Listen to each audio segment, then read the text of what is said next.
अस्सलाम वालेकुम पाकिस्तान। प्रोग्राम किसान की बात के साथ आपका मेज़बान साइम रशीद।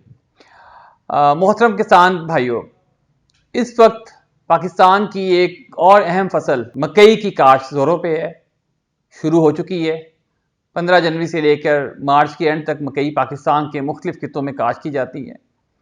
मकई की फसल एक मुख्तसर दुरानी की फसल है और तकरीबन 95 से लेकर 105 दिन के दौरान तैयार हो जाता है। अगर इसको आप दाने के लिए तैयार करते हैं, अगर आप इसको साइलेज के लिए करते हैं तो 60 से 70 दिन के दौरान ये फसल तैयार हो जाती है।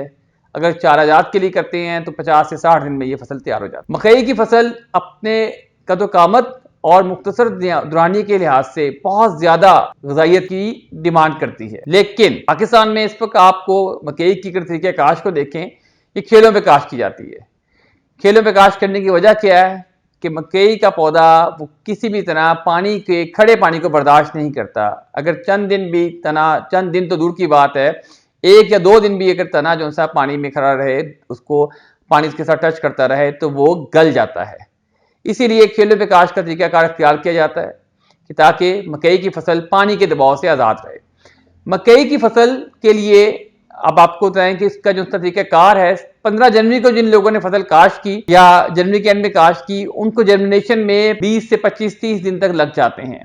लेकिन 15 फरवरी के बाद जो लोग काश्त करते हैं उनको 15 दिन लगते हैं, और जो मार्च में काश्त करते हैं उनको 10 दिन के बाद 12 दिन के बाद उनकी जर्मिनेशन हो जाती है।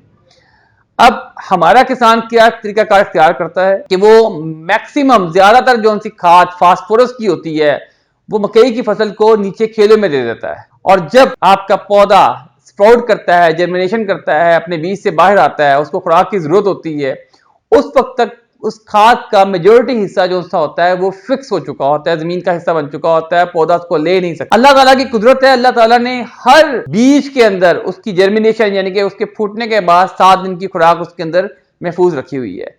यानी कि पौधा फूटने के बाद 7 दिन तक जो अपनी ग्रोथ करता है, उस दौरान वो अपनी खुराक अपने बीज से लेता है और इस दौरान अपनी जड़ों को तैयार करता है कि वो जमीन के अंदर से खुराक को चूस सकें, पानी में मौजूद हल्पदीर खुराक को, और पत्ते निकालता है कि वो सूरज की रोशनी को जज़ब करके इस खुराक को तब्दील कर सकें पौधे के लिए काबिल इस्तेमाल खुराक की शक्ल में। अब होता क्या है कि मकई की फसल को मैं इस वक्त आपको जो रेकमेंड कर रहा हूं कि आप जब अगर जेर खेलें तैयार करते हैं या कर रहे हैं, जिन्होंने कर ली है और फसल की बिजाई कर दी है, वो कोशिश करें कि 20 दिन बाद जो पानी लगता है उसके अंदर आप खाद देनी शुरू करें। मकई की फसल को सबसे ज्यादा खाद चाहिए होती है जब फसल 30 से 70 दिन के दौरान होती है।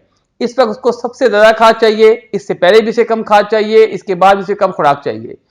30 से 70 दिन ये वो 40 दिन का पीरियड है जिस दौरान मकई की फसल को मैक्सिमम ज्यादा 80% खुराक वो इन 40 दिनों में ही इस्तेमाल करती है। तरीकाकार क्या है कि पहले पानी अगर आपका 20 दिन बाद लग रहा है तो आप उसमें जो खुराक देंगे वो खुराक 30 से लेके आपके 40-45 दिन की फसल जो सा उसको इस्तेमाल कर सकेगी।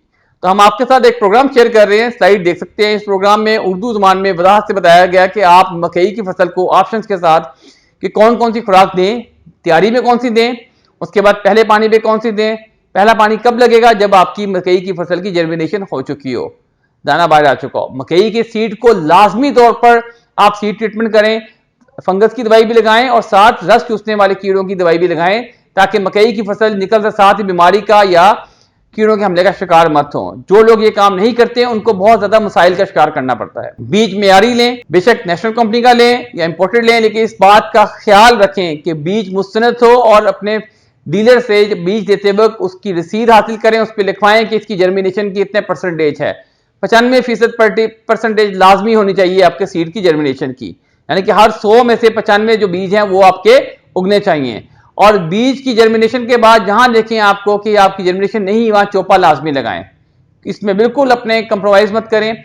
आप हमारा जो आपके साथ अटैच देख रहे हैं, मुंसलिक जो आप स्लाइड देख रहे हैं, इसमें मकई की मुख्तलिफ स्टेज दिखाई गई हैं कि किस स्टेज पे क्या काम होता है, पौधा की किस स्टेज पे कौन सी खुराक चाहिए होती है। मकई का आप ये देख सकते हैं कि इसको हमने पूरा शेड्यूल दिया है, उसमें मुख्तलिफ खादों का पाकिस्तान में दस्तियाब खादें हैं, उनकी बेस पर आपको 3 ऑप्शंस दिए गए हैं कि आप कौन सी खाद इस्तेमाल कर सकते हैं जमीन की तैयारी के वक्त, पहले पानी पे, दूसरे पानी पे, तीसरे पानी पे, चौथे पानी पे और 5वें पानी पे। और इसके अलावा कौन से आपको उसको फोलियर स्प्रे करवाने चाहिए कि बहुत जरूरी है मकई की अच्छी पैदावार के लिए। बहारिया मकई की अच्छी पैदावार जो सी है वो 100 मन से ऊपर काउंट होती है, और बहुत अच्छी पैदावार जो सी होती है वो 120 से 140 मन तक शुमार की जाती है। 100 मन से नीचे जो पैदावार आती है उसको हम औसत पैदावार कहते हैं, 80 मन से नीचे पैदावार को हम कमतर दर्जे की पैदावार कहते हैं। मकई का रेट इंशाल्लाह ताला पाकिस्तान में इस साल भी मुस्तहकम रहेगा, और उम्मीद करते हैं कि जो फार्मर अपनी फसल को शुरू से ही तरीकेकार से लेकर चलेंगे, हम उनको रहनुमाई करते रहेंगे, उस फसल को वो अपनी पैदावार को 120 मन तक ले जाएंगे या उससे ज्यादा ले जाएंगे, वो अच्छे माशी मुफाद हासिल कर सकेंगे। हमारा नंबर नीचे स्लाइड में दिया गया। आपको मकई की फसल के मुतालिक किसी किस्म की भी कोई मालूमात चाहिए हो, उसकी खाद का प्लान चाहिए हो, उसके मुतालिक कोई भी इंफॉर्मेशन चाहिए हो, आप इस नंबर पर रब्ता कर सकते हैं। पाकिस्तान पाइंदाबाद।